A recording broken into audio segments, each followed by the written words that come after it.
Hey guys, it's Dr. A. Welcome to day one of my 30-30-30 challenge. Read 30 minutes a day, listen to an audio for 30 minutes, and do it for 30 consecutive days. I'm going to get right into my reading and my audio, and I do encourage you to please leave your comments below in response to what I'm sharing with you, and let me know what you're learning as well. Now, I'm reading a book by T. Harv Eker, and the book is called Secrets of the Millionaire Mind. I'm reading it on my iPad. I have an app for Kindle, so it's right here. And as I've started this book, I read something that really resonated with me, that really gave me pause. And he talks about your financial blueprint.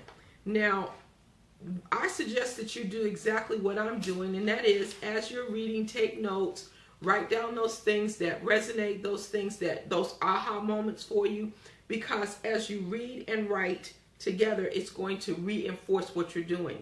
Now, I want to get this right. He says, if your subconscious financial blueprint is not set for success, nothing you learn, nothing you know, and nothing you do will make much difference.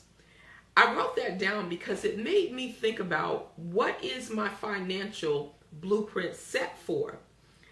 I have not reached the level of financial success that I had hoped to by this time in my life. And apparently my financial blueprint is lower than I thought it was. And this whole idea of setting or resetting the blueprint is what Eker talks about. And he talks about the fact that we have deep-rooted fears of success and of failure based on the way we were raised and the things that people said to us. And I have to tell you, I'm finding that to be true just even in these first few pages, these first 30 minutes. And he says this, that rich people think a certain way and poor people think a certain way. And if you want to be rich, you have to learn how rich people think.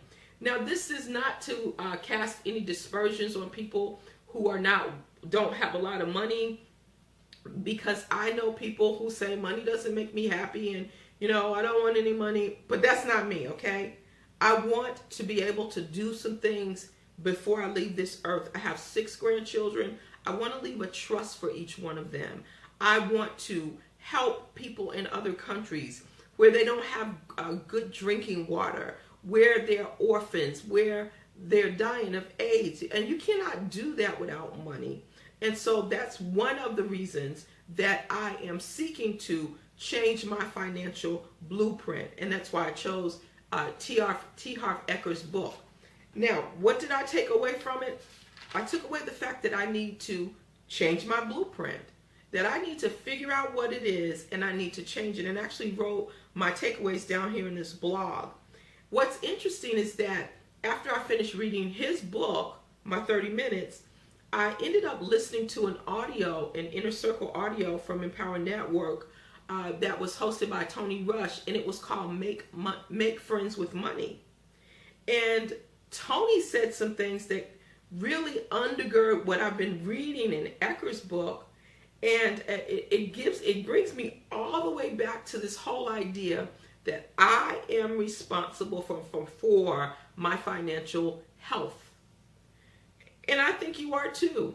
Whatever you have in your life or whatever you don't have in your life right now financially is based on what's going on in your head and what you think you deserve and what you're willing to work for.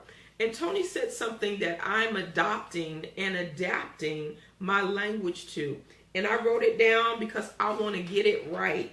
He said, stop going through the motions of mediocrity. And you know what, guys? I realized today I've been going through the motions of mediocrity. The most money I've ever made in my life on a monthly basis has been $11,000. And if you've never made $11,000, you're probably thinking, wow, I would love to make $11,000. And I am not casting a dispersion on the fact that I made $11,000.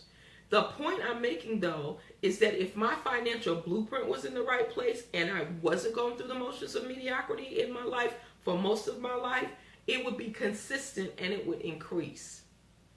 Something to make me think about.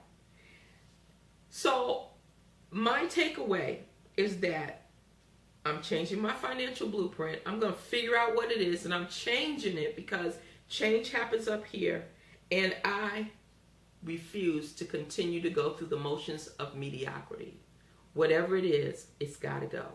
So what did you learn from the book you're reading? What did you get from the audio you're listening to? Leave your comments down there. Let me know, and I will respond, because I believe that together, you and I can make a huge difference in each other's lives simply because of us willing to be accountable and sharing what we're learning each and every day. These 30 days are going to go by just like that. And who knows, maybe we'll do it again at the end of 30 days. But remember, on day 31, for the person or the people who stick with it and they are committed to it, there will be a surprise. And it is something you can spend. All right. So, hey, this is Dr. A. I will talk to you on tomorrow's video. Now, tomorrow's video will be a little bit earlier in the day. I had to go to church today. I've been out all day, and so this one is kind of late. But be looking for that link in your email, and I will talk to you on tomorrow's video. So you have a great evening. Bye.